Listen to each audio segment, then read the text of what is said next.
Welcome back to Soul Story Africa, family. Today's story is called My Mother-in-Law, The Silent Storm. It's a tale of love, tension, and the unspoken battles that can arise in a family. It's the story of a woman, Tumi, who loved her husband but never quite understood the way his mother seemed to always stand in the way of their happiness. When Tumi married Rwanda, she thought it would be the start of the greatest chapter of her life. They had love, laughter, and dreams. What she didn't anticipate, though, was the constant presence of Mama Tandy, Rwanda's mother. It started small. Little comments like, Rwanda always liked his food a certain way, or, I don't understand why you don't call more often.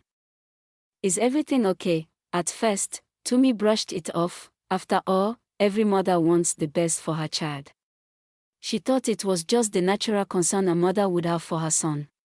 But things grew colder, and the comments started to sting. It wasn't just the way Mama Tandy spoke to her. It was the way she would always appear unexpectedly at their house, uninvited. Always making sure Rwanda knew where to go, what to eat, and even what to wear. The tension was building. Tumi loved her husband deeply, but she couldn't understand why he never saw the way his mother controlled their lives. She wasn't just a mother, she was a silent storm, always lurking, always watching, ready to make her presence felt. One afternoon, Tumi couldn't hold it in anymore.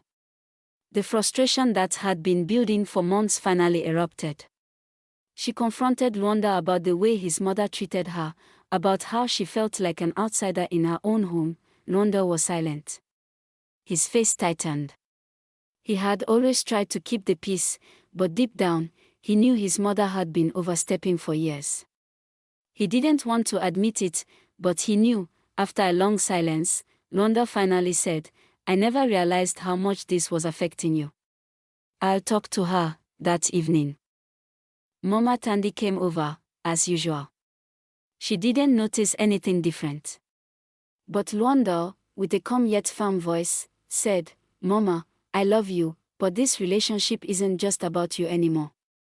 Tumi and I need space to grow, to build our family. We need to find a balance. Mama Tandy was silent for a long moment.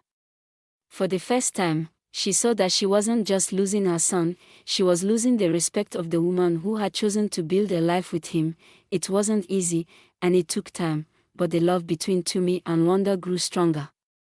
Slowly, Mama Tandy began to understand that her son had a family of his own. She learned to respect their boundaries, and Tumi learned to find a way to love her husband's mother from a distance. Moral of the story: in a marriage, you can love your family, but you must always remember that the bond between you and your partner comes first. Only when boundaries are respected can true peace thrive. Thank you for listening to Soul Story Africa. If this story resonated with you, like this video, comment your thoughts below. Subscribe to Soul Story Africa to hear more emotional and real-life stories from Africa. Together, we heal. Together, we rise.